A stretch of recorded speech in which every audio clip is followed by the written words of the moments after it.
सभी मित्रों को बहुत बहुत हार्दिक से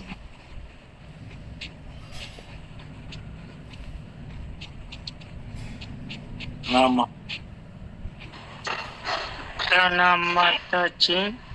प्रणाम सभी को प्रणाम।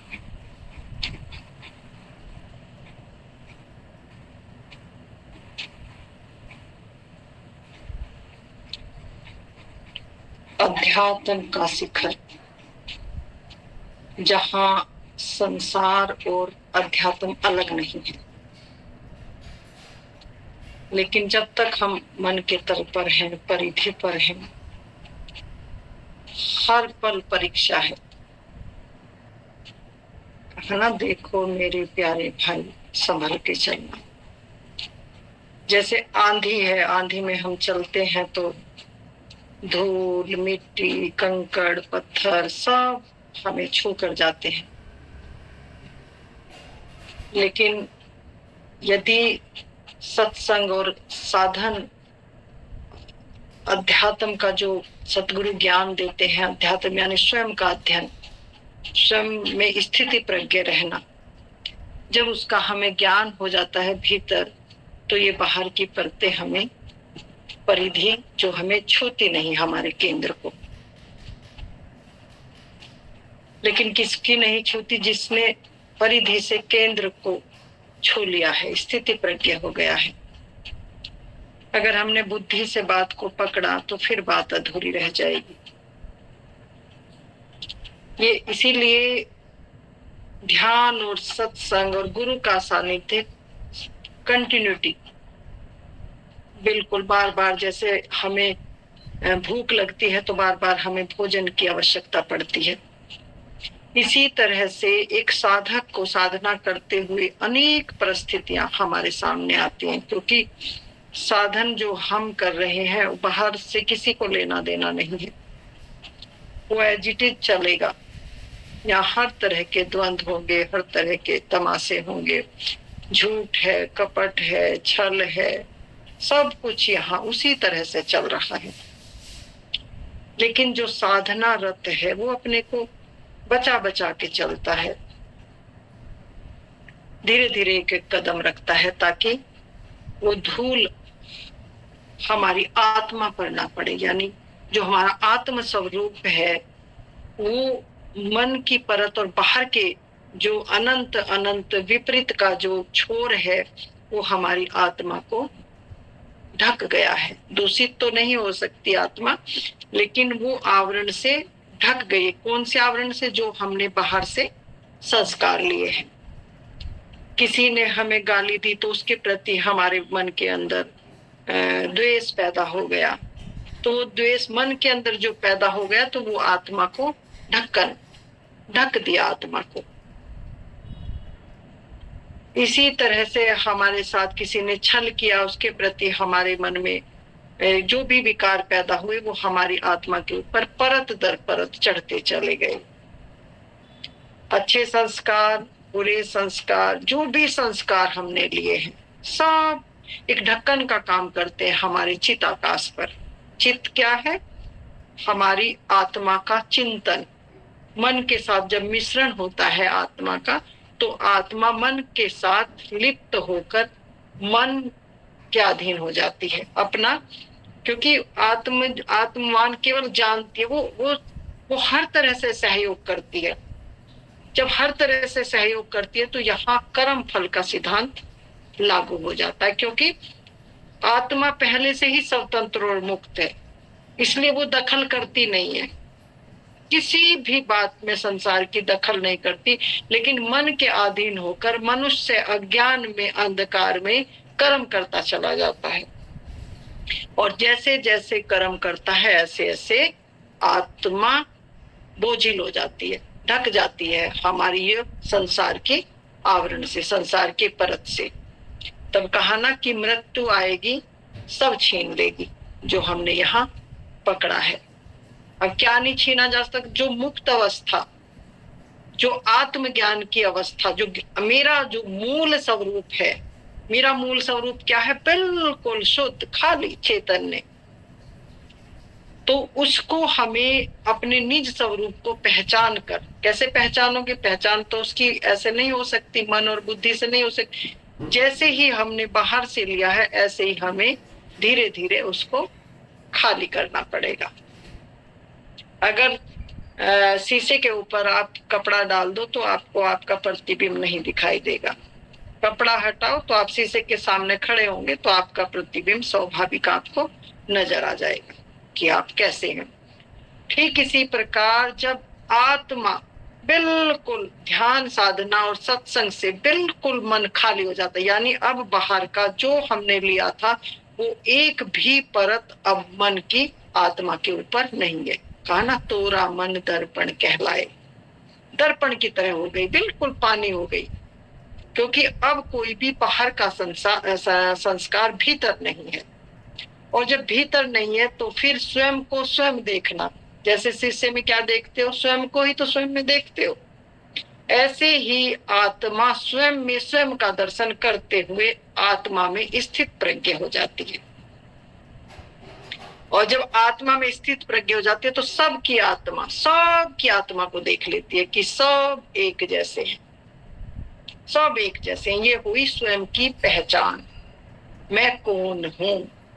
जब आत्मा का भीतर दर्शन हुआ, पता चला, अनुभूति हुई, एक दर्पण की भांति स्वयं को भीतर पहचाना, तो पता चला कि मैं कौन हूं, कहां से आया हूं।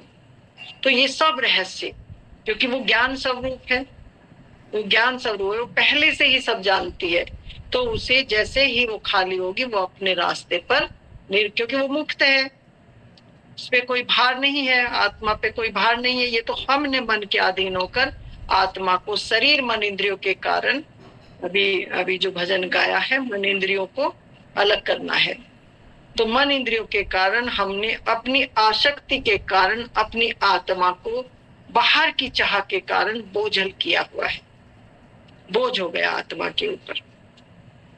कोई शूरवीर इस साधन अभ्यास में उतरता है, क्योंकि अनंत जन्म जन्म के जो हमारे संस्कार हैं, जो अनंत अनंत जन्म के हमने लिए हैं, पता नहीं हम कितने गुरुओं की शरण में गए हैं, अनंत अनंत जीवन यात्रा चल रही है हमारी, कितने जीवन हमने लिए हैं, कितने जन्म हमने लिए हैं, पता नहीं हम कौन कौन से जीवन से गुजर के आए, क्योंकि आत्मा सभी में एक है।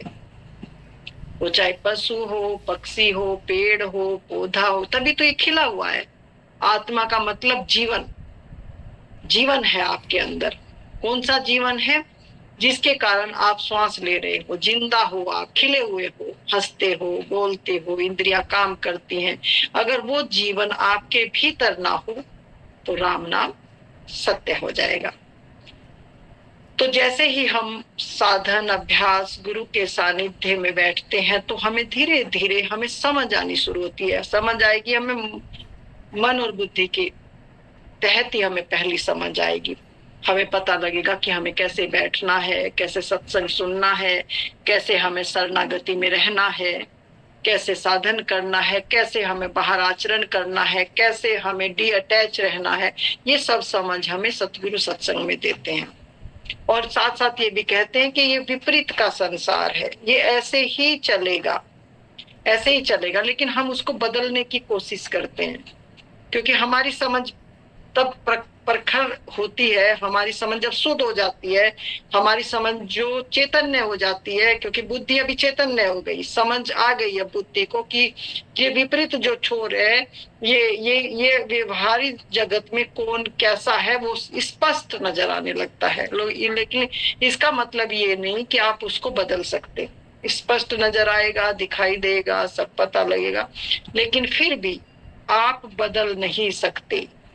उसने कहा है कि जैसा संग ऐसा रंग, दिख रहा है आपको, वहां से हटना है, आपको बदलना नहीं है, हटना है, वहां दूरी बनानी है आपको, क्योंकि आप बदल नहीं सकते। अभी दिन में मेरी राखी से बात हो रही थी तो मैंने यही कहा कि बस साधक के लिए, संसारी के लिए ये बात नहीं है, संसारी तो नहले पे दहला कर ही रहेंगे यहाँ, लेकिन अगर वास्तविक आपको अपने निज स्वरूप में जाना है, क्योंकि यहाँ आपको मन की मृत्यु ही आत्म प्राप्ति है। अगर मन नहीं मरा तो आत्मा का दर्शन नहीं हो सकता।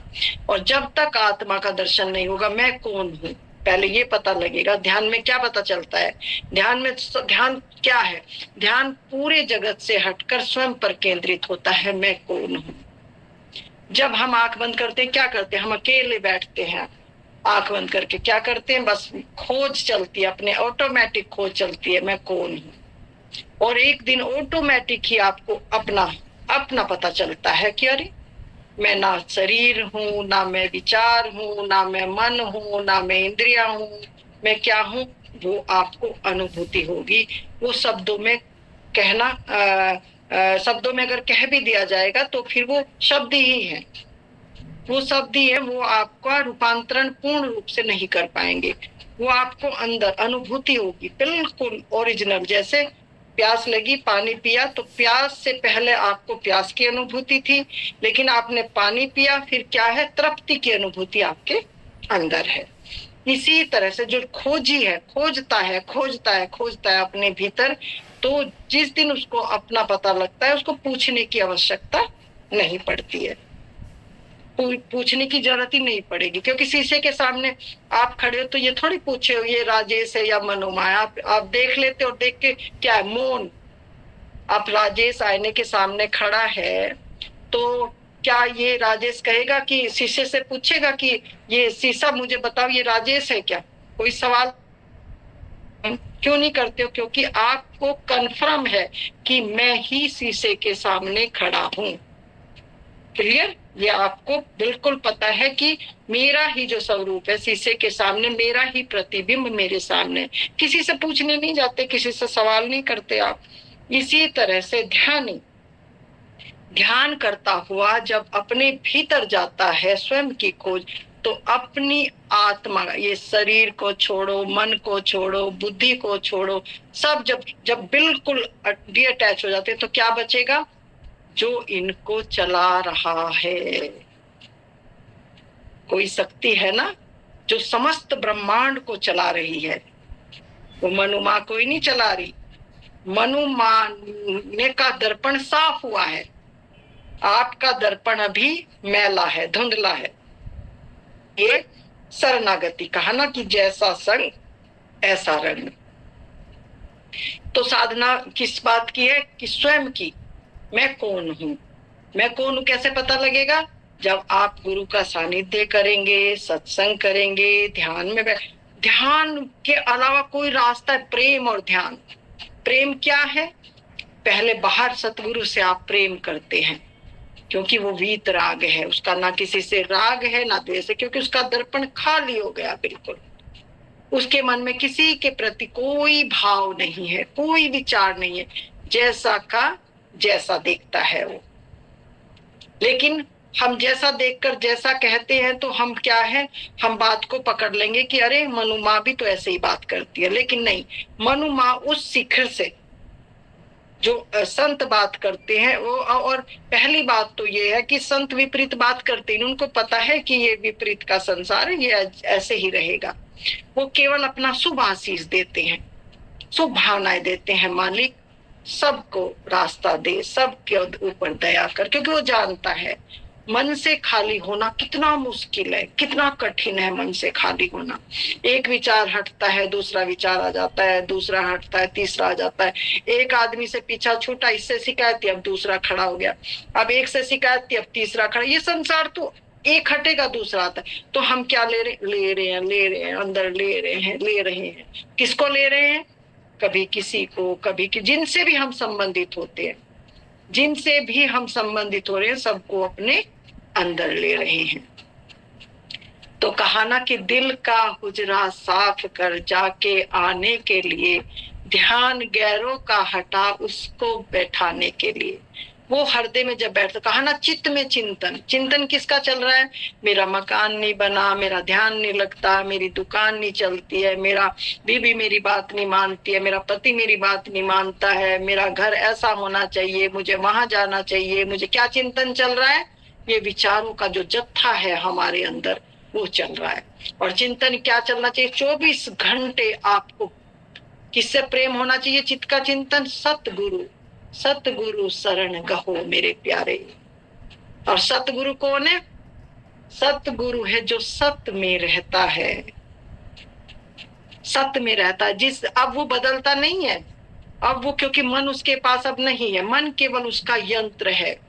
अब वो वाला मन नहीं है जो संसार में मांग करता था, डिमांड करता था, कुछ चाहता था। कोई प्रेमी थे, कोई दुश्मन थे, कोई अपने थे, कोई पराये थे। वो वाला मन अब कहाँ गया?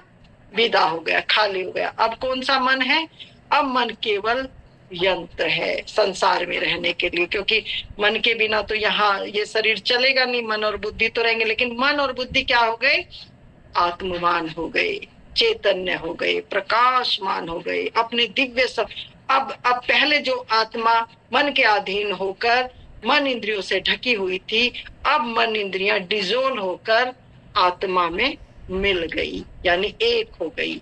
अब मन भी वही है, आत्मा भी वही है, शरीर भी वही है, इंद्रियां भी वही है, एक हो गया, सब कुछ एक हो गया। यानी अब आत्मा में सब डिजोल्व हो गया। जितना भी शरीर का आवरण था और जितने शरीर के साथ जो जो कर्म थे, वो सब एक डिजोल्व होकर क्या हो गए? आत्मवान हो गए। कहा ना, कीचड़ में कमल की तरह अब वो खिल गया, प्रकट हो गया, आत्मा प्रकट हो गई, यानी परमात्मा प्रकट हो गया। न संतों ने इशारा किया है, ब्रह्म रहे काया के ओले, बिना काया ब्रह्म क्या बोले। और ब्रह्म को तो ब्रह्म की जरूरत है नहीं। जरूरत किसको है? जो मनुष्य फंसा हुआ है यहाँ। कहाँ फंसा हुआ? इस शरीर में, इस संसार में दुख है, तकलीफ है, पीड़ाएं है। जिसको ये समझ आ गई कि इस शरीर में कभी भी कोई भी कष्ट हो सकता है, मेरे बिजनेस में घाटा हो सकता है, कितना प्यारे से प्यारा मेरा मित्र हो, सगा संबंधित हो, पुत्र हो, पुत्री हो, पति हो, कभी भी वो यहाँ से जा सकता है।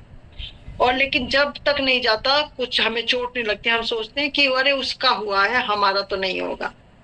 उसकी पत्नी मरी है, मेरी पत्नी तो अमर है, वो तो कभी जाएगी नहीं। ये इसका पति गया है, वो तो मेरा तो पति जाने वाला, कोई बात नहीं, हम उसे संतावना देते हैं। जबकि वास्तविकता ये है कि तुम्हारा ही पति मरा है, तुम्हारी ही पत्नी मरी है। ये क्या है?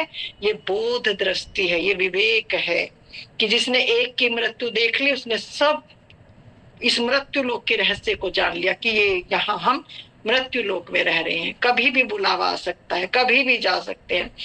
तो योगी कैसे रहता है कि वो आज में, अभी में, प्रेजेंट मोमेंट में रहता है कि एक श्वास आई, धन्यवाद मालिक तेरा वो क्या फिर किसी का बुरा भला क्या सोचेगा?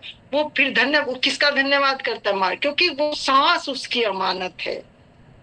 ये जो श्वास हम ले रहे हैं, ये उस मालिक की अमानत है।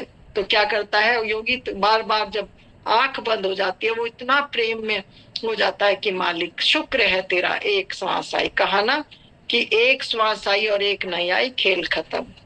तभी तो कहा ना कि श्वास माला है इसकी, मन के है ये श्वास। तो जिसको श्वास का ना, श्वास पे ध्यान लगाओ, श्वास आ रही है, श्वास जा रही है, श्वास आ रही है। कितने गौतम बुद्ध ने कहा कि श्वास पे ध्यान लगाओ, वो मन को एकाग्र, ताकि तुम्हें समझ आ जाए कि ये श्वास आई और गई, आई और गई। तो क्या है? ये इशारा कर रहे हैं कि श्वास आई, तुम क्या उसको भी नासमझी में बैठ जाते हो, अंधकार की तरह बेहोशी में, और श्वास को देखते रहते, श्वास आई गई। जबकि श्वास के साथ ज्ञान, क्या ज्ञान? तुम्हारे चित्त में चिंतन चले कि ये जो श्वास मेरी आ रही है धन्यवाद से भरते हुए, लेकिन जो जाएगी, मैं हर श्वास में अपनी मृत्यु को देख रहा हूं। आ रहा है कि ये मौका मिला है मुझे हर श्वास में उसका सिमरन करने का, और जा रहा है ये श्वास मुझे मृत्यु में ले जा रही है। तो श्वास का क्या मतलब है कि आई, धन्यवाद, ये याद बनी कि मालिक एक श्वास मिली, मैंने तेरा शुक्रिया किया, मैंने तेरा धन्यवाद किया प्रभु। अब मुझे, अब जो गई क्या है? गई गई गई को क्या गई? मृत्यु आ गई। अब तो इस श्वास को हम जब एक रिपीटेशन करते हैं, आई और गई, तो हमारा चित्त में जो चिंतन है, जो अनेक अनेक विकारों से भरा हुआ है, उसमें वो बात बैठ जाती है कि श्वास आई और श्वास गई। तो ये हमारा चित्त का चिंतन क्या हुआ? हमारा चित्त का चिंतन धन्यवाद से भरा। आने के लिए धन्यवाद और जाने के लिए पता लगा कि मालिक हमारे बस में कुछ नहीं है।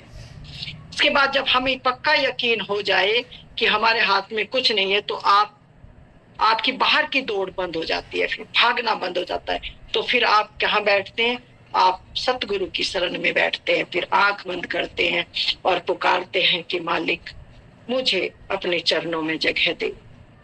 मालिक मैं यहाँ अब लौटना नहीं चाहता, क्योंकि जीवन का कुछ भी पता नहीं है जी। अभी हम हंस रहे हैं, अभी कुछ ऐसी दुर्घटना हो जाए तो अभी हम रोना शुरू करेंगे। अभी हमें ऐसा लगेगा कि संसार में हमारा कुछ भी नहीं है। अभी शरीर स्वस्थ है, लेकिन शरीर अगर रुग्ण हो जाए तो हमें लगेगा कि अरे मालिक उठा ले, हमें कितना कष्ट है जीवन में। लेकिन जो समझदार हैं, जिन पे गुरु कृपा है, जिनके शुभ कर्म हैं, सत्संग में आए हैं, वो शरीर स्वस्थ रहते हुए और सब कुछ सुंदर होते हुए, उसमें कहा ना, दुख में सुमरन सब करे, सुख में करे ना कोई, जो सुख में सुमरन करे दुख काहे को होए। तो जो ये बात को समझ लेता है, वो फिर सब बात में रहते हुए, संसार में रहते हुए, वो सतगुरु का, परमात्मा का स्मरण अपने चिताकाश में उसका चिंतन चलता रहता। कुछ भी काम करेगा शुक्रिया दाता, कुछ भी काम करेगा शुक्रिया मालिक। क्योंकि शुक्रिया इसलिए क्योंकि ये श्वास अनमोल है। तो इसलिए कहा है कि साधक को अपनी जिम्मेदारियों को, जो उनकी निहायत ही जरूरी जिम्मेदारी है, उनको पहले आप निपटा लो। साथ साथ ध्यान साधना भी चलती रहे, सत्संग भी चलता रहे, लेकिन आप पूर्ण ईमानदार होकर अपनी जिम्मेदारियों को पूरा करें। एक माँ है, सुंदर माँ बने। पिता है, एक अच्छे पिता बने। एक पुत्री है अच्छी। जहां भी जो भी ड्यूटी मिली है आपको, जो भी ड्यूटी मिली है आपको, आपको किसी ने नहीं रोका। आप अपना रोल पूर्ण ईमानदारी के साथ अपना रोल करें। और जब भी मौका मिले गुरु दर्शन में आए, गुरु के पास बैठे, गुरु की बात सुने, उसको समझें, अमल करें और उस पर चलें। ये करनी का विषय है, ये करनी का विषय है। ये कथनी का विषय नहीं है कि मैंने कह दिया और तुम पार हो जाओगे। नॉट पॉसिबल, संभव नहीं है। मैं भी नहीं हूं, तुम कैसे हो जाओगे? गलना पड़ता है, मन को मारना पड़ता है, गुरु की शरण में रहना पड़ता है। और ये नहीं कि गुरु की शरण में रहने का मतलब तुम मेरे पास ही आ जाओ, मुझे निपटे रहो, तुम भी परेशान हो जाओगे, मैं भी परेशान हो जाऊंगी। गुरु की शरण का मतलब है 24 घंटे चित्त में चिंतन सतगुरु का रहे। क्योंकि आपने परमात्मा को नहीं देखा, और जिसने जो वहां इस सत्य में, सत्य क्या है मैंने अभी बताया है। सत्य जो अपने स्वरूप में स्थिति प्रज्ञ हो गया, जो अपने स्वरूप में ठहर गया, उसके दर्शन का इतना लाभ है कि आपके करने से कुछ भी होगा नहीं, लेकिन एक बार दर्शन से आपको मतलब कितने 100 जन्मों का लाभ मिल जाए। कहा ना, तभी तो कहा ना कि गुरु के पास ऐसे जाओ, इच्छा लेके जाओ गुरु के पास। कौन सी इच्छा लेके जाओ वो आप जानो, क्या आपको इच्छा ले जानी है, क्योंकि इस पे किसी का जोर नहीं है। जो मन के अंदर है हमारे, वही इच्छा हमारी ऑटोमेटिक गुरु के पास, हम उसी इच्छा को लेकर चले जाते हैं और हमारी इच्छा पूरी हो जाती है। लेकिन जो समझदार है, गुरु से गुरु को ही मांगते हैं। गुरु मोहे अपना रूप दिखाओ, गुरु मोहे अपना रूप दिखाओ। ये रूप है अगम गोचर, सूक्ष्म राज बताओ, गुरु मोहे ये भी प्यारा है मुझे, बहुत प्यारा, क्योंकि इसमें प्रकट है वो। ये भी मेरे लिए बहुत अमूल्य। अगर ये ना हो तो मुझे कौन समझाएगा, मेरा हाथ कौन पकड़ेगा, मुझे कौन किनारे पे ले जाएगा। मुझे ये भी बहुत प्यारा है। लेकिन जिस गुरु की बात गुरु करते हैं, जो प्रकट है, वो शिष्य को गुरु दिखला देता है, भेद बता देता है, रहस्य समझा देता है। लेकिन किसको? जो प्रतीक्षा के लिए राजी हो, जिसको पूर्ण श्रद्धा हो, पूर्ण विश्वास हो, ठहरने को राजी हो। मैं देखती हूँ कि इतने लोग जुड़े हैं, फिर आए हैं, फिर थोड़ा सा अनुभव हुआ, चले गए, फिर विकसित हो गए, फिर मन ने इतना परेशान, फिर आए, माँ हमें फिर जगह दो, माँ हम भूल गए थे, माया का जोड़ था। माया का जोड़ नहीं था, ये अहंकार आपको आ गया कि आपने कुछ जान लिया है। और जितना जल्दी तुम सीखते हो उतना जल्दी अहंकार के कारण आप गिर जाते हो। और वो है अवस्था निरअहंकार, कहा ना, जब तक ना देखो अपने नैना तब तक ना मानो गुरु के बहन। तुम मान लेते हो, और जैसे ही मान के तुम कहना शुरू करते हो, बताना शुरू करते हो, तो तुम्हारी जो तुमने धन दौलत जो इकट्ठी की है अंदर, तभी तो कहा ना, मौन और एकांत में भजन होता है। तब वो तो अंदर बैठा है, वो तो आपके अंदर ही बैठा है, वो कहीं बाहर। जब जो जिसने अंदर देख लिया उसने सारे में देख लिया, सारे में देख लिया, वो एक है। और जिसे एक का दर्शन हो गया तो वो फिर एक में, फिर अहंकार थी, क्योंकि जब एक है तो दो है नहीं, तो अहंकार ऑटोमेटिक विदा हो गया, अहंकार ऑटोमेटिक चला गया। कहाँ किसको करोगे फिर अहंकार, जब तक दो दिखाई दे रहे हैं, मैं अलग आप अलग, तो फिर अहंकार रहेगा, क्योंकि मैं कुछ समझ रही हूँ कि मैंने पता नहीं क्या पाया है। गुरु क्या करता है, गुरु उसको देख लेता है जो सभी के अंदर एक है, सभी के अंदर एक है। तभी कहते हैं अरे इसमें भी यही, इसमें भी यही, इसमें, तभी तो कहा ना कि वो समग्र का जोड़ है। जैसे पेड़ है, उसके उसकी जड़ें तो एक है ना। अब हम कहते हैं ये पत्ता है, ये इसका फल है, ये इसकी टहनी है, ये इसका फूल है, तो क्या देख रहे हैं हम, अलग अलग, लेकिन कहाँ से उत्पन्न हो रही हैं ये सब, उसकी जड़ से, उसकी जड़ से उत्पन्न हो रहे हैं। टहनिया, पेड़, पत्ते, फूल, फल, सब कहाँ से, वो जड़ से पोषण आ रहा है उसको। अगर जड़ ना हो, पेड़ की जड़ उखाड़ दो तो क्या होगा, पेड़ सूख जाएगा, पेड़ मर जाएगा। फिर कहा ना पत्ता बचेगा, ना टहनी बचेगी, ना फूल बचेगा, ना फल बचेगा, कुछ भी नहीं बचेगा। इसी तरह से अगर मनुष्य के भीतर से वो जीवंत धार, जो परमात्मा की जीवंत धार अमरलोक से आई, अमरलोक क्यों कहा गया है, कि वहां ना जन्म है ना मृत्यु है। तो मनुष्य क्या जानता है, जीवन को जानता है, जो अनंत में एक है, अनंत में एक है। फिर वो ये नहीं कहता मेरा जीवन ये है, तेरा जीवन, लेकिन रहनी और कथनी और करनी सबकी भेद है। भेद क्यों है, क्योंकि ये बुद्धि और मन का प्रभाव है। जो सत्संग में जाता है उसका धीरे धीरे मन और बुद्धि का प्रभाव धीरे धीरे खत्म होने लगता है। तो फिर वो क्या है, सत्कर्म की तरफ चलता है। सत्कर्म यानी सत्य बोलता है, सत्य करता है, अपने जीवन में, अपने आचरण में सत्य को क्या बोलते हैं उसको, जगह, सत्य को जगह देता है अपने जीवन में। अपने रिश्ते के प्रति ईमानदार, ऑफिस में ईमानदार, जो भी उसे ड्यूटी मिलती है सब में वो ईमानदार रहता है। वो फिर ये नहीं देखता कि इसने मेरे साथ ऐसा किया तो मैं भी ऐसा करूंगा, नहीं, फिर तो फिर फंस गया वो।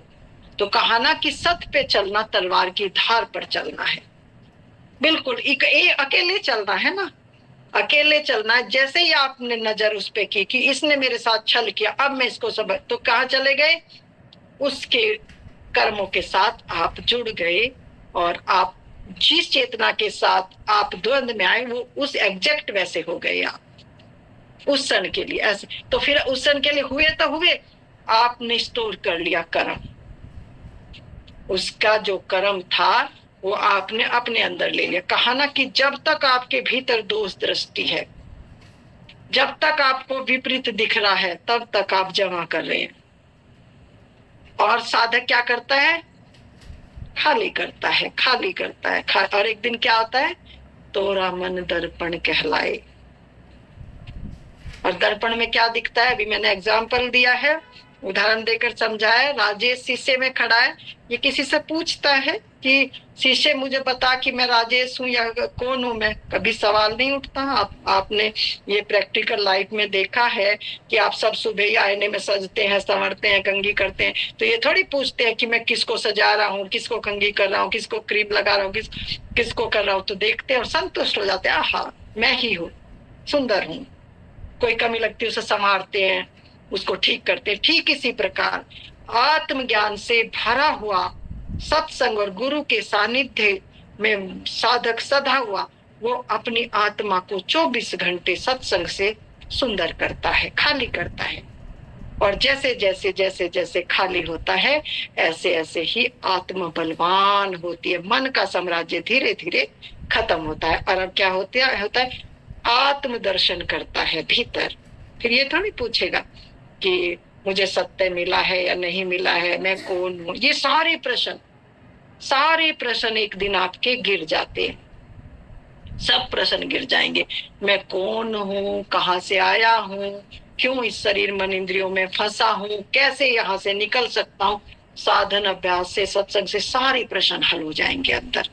और जैसे जैसे आपके प्रश्नों के उत्तर अंदर मिलने लगेंगे, तो आपकी आत्मा बलवान होनी शुरू हो जाएगी। और एक दिन खाली होकर आप उसी में ठहर जाएंगे जो आप हो, जो आप लेकर पैदा हुए हो। मालिक ने आपको विराट बनाकर भेजा है। ओशो बड़ा प्यारा वक्तव्य कहते हैं कि तुम विराट हो, तुम भगवान हो, तुम परमा। लेकिन कौन? जिसने अपने स्वाहा में स्वयं को देख लिया। बूंद सागर में समाई और सागर हो गई।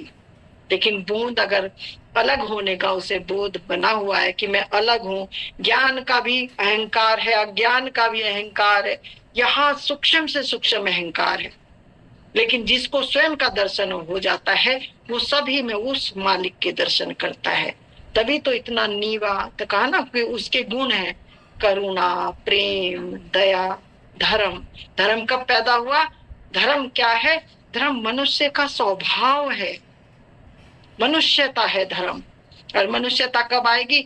जब सब में एक दर्शन होगा।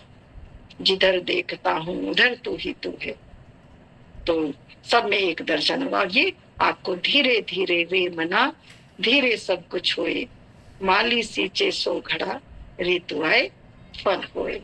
तो धीरे धीरे आपको चलना होगा, मन को साफ करना होगा, अहंकार को तिरोहित कर। जब अहंकार आए, गुरु की शरण, सदगुरु पर भरोसा, श्रद्धा और विश्वास रखो। मालिक कृपा करेगा। मुझ पे की है तो आप भी मेरे जैसे ही हैं, बिल्कुल कोई अलग तो बात है नहीं।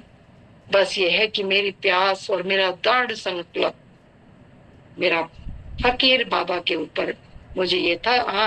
वो जब मैं बचपन में बहुत छोटी थी तो पहले पता ही नहीं था ध्यान ज्ञान, तो पूछती थी आंख बंद करके करते क्या है, होता क्या है। आंख तो बंद कर ली, कुछ दिखाई तो देता नहीं, अंदर भी अंधेरा बाहर भी अंधेरा। तो आज पता चला है कि भीतर के पट खोल तो ही पिया मिलेंगे, वो अंदर बैठा है। और जब तक अंदर का भेद नहीं खुलेगा तो हम मन और बुद्धि से प्रश्न उत्तर करते रहेंगे, तार्किक बने रहेंगे। मृत्यु आएगी, एक क्षण में सब छीन लेगी, हमारा ज्ञान ध्यान फुर हो जाएगा। तो समय रहते हुए स्वयं को पहचानो, मैं कौन हूँ, कहाँ से आया हूँ, कहाँ जाऊंगा। अपने मन को शुद्ध करो, अपने चिंतन को स्वस्थ करो, और फिर ध्यान और साधना अभ्यास में बैठो। और धीरे धीरे मालिक की कृपा होगी और आप अपनी मंजिल पर पहुंच जाएंगे। मैंने बहुत कुछ कह दिया। किसी का कोई प्रश्न हो तो प्लीज आप कह सकते हैं, पूछ सकते हैं। वैसे सत्संग में मैं कोई प्रश्न छोड़ती नहीं हूँ, फिर भी अगर कोई जिज्ञासा है अंदर तो आप प्लीज पूछ सकते हैं।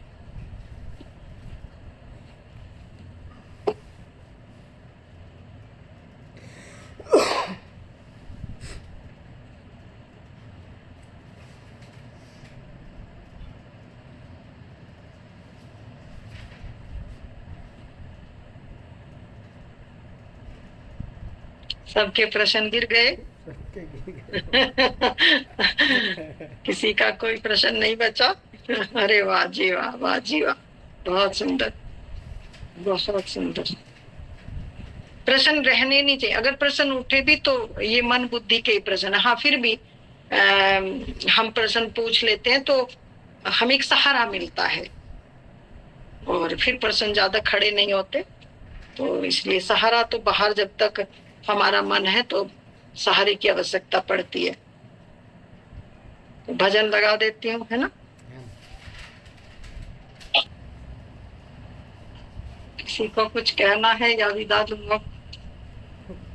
वो भजन सुनाएंगे ना, वो प्रणाम माँ जी। सुनाया था। चरण स्पर्श करना। प्रणाम प्रणाम, कैसे हैं विनोद जी? आशीर्वाद है माँ जी आपका। आशीर्वाद। बहुत देर हो गया, आपने ध्यान नहीं कराया सामने कहीं बैठ।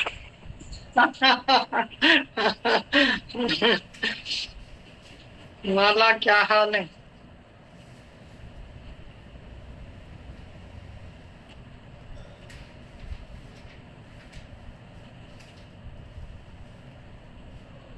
माला का माइक बंद है।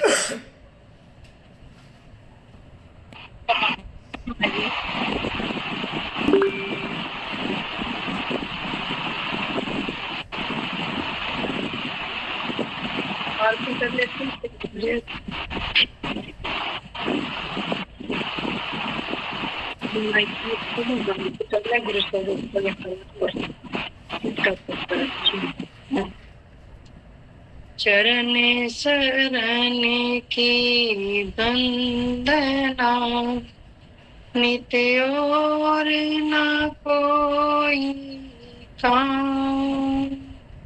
गुरु बसोचित आई मेरे, बख्श दो निज नाम। तेरी शरणागत हुए, अब किसकी राखूं आस।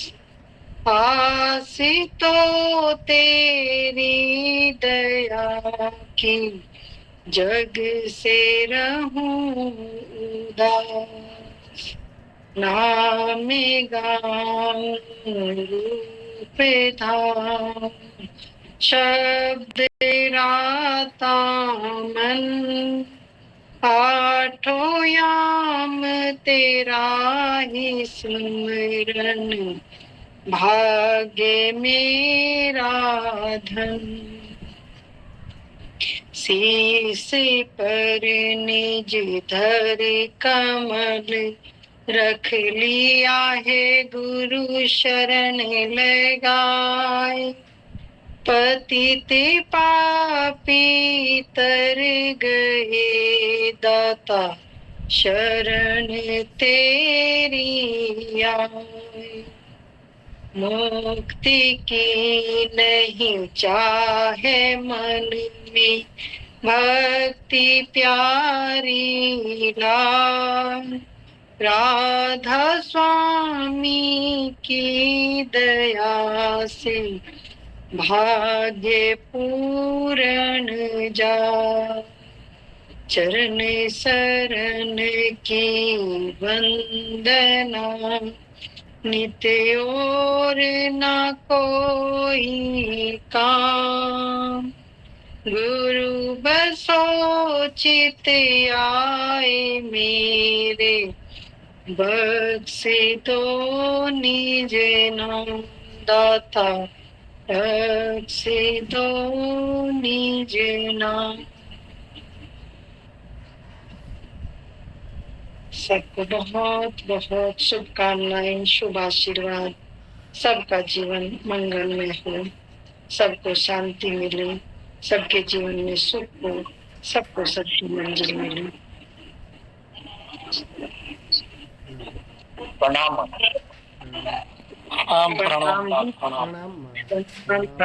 माता जी। बहुत बहुत किसी का भजन वजन गाने का मन हो तो रुकती हूँ। जी बिल्कुल, हम गा सकते हैं। हाँ, मुझे लग रहा था आप गाएंगे, तो प्लीज आप गाएं। जी बिल्कुल जी, बहुत बहुत सुंदर गाएं। धन्यवाद आपका, बहुत शुक्रिया।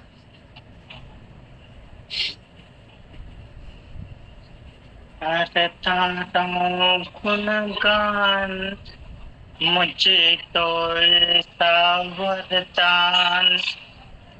करता रहूं गुणगान, मुझे तो ऐसा वरदान।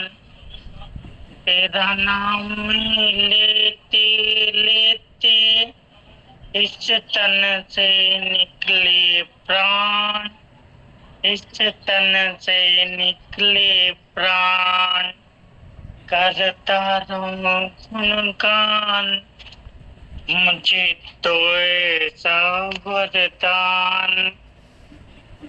तेरी दया से मेरे भगवन मैंने ये नर्तन पाया, तेरी सेवा में बाधाएं डाले जग की माया, फिर भी आरज करता हूँ हो सके तो देना ध्यान, हो सके तो देना ध्यान, करता रहूं गुणगान, मुझे तो ऐसा वरदान।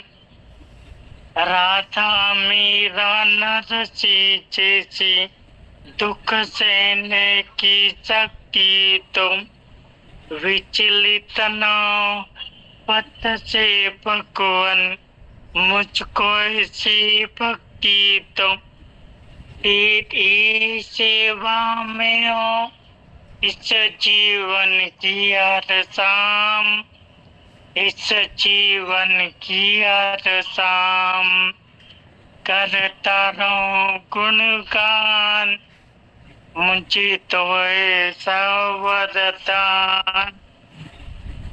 क्या मालूम कब कौन किस घड़ी तेरा बुलावा आ जाए, क्या मालूम कब कौन किस घड़ी तेरा बुलावा आ जाए, मेरे मन की इच्छा मेरे मन ही मन में रह जाए, मेरी इच्छा पूरी करना मेरे प्रीतम कृपा निदान, मेरे प्रीतम कृपा निदान, करता रहूं गुणगान, मुझे तो ऐसा वरदान। तेरा नाम ही लेते लेते इस तन से निकले प्राण, इस तन से निकले प्राण, करता रहूं गुणगान, मुझे तो ऐसा वरदान। धन्यवाद। बहुत शुक्रिया। जी बहुत बहुत धन्यवाद।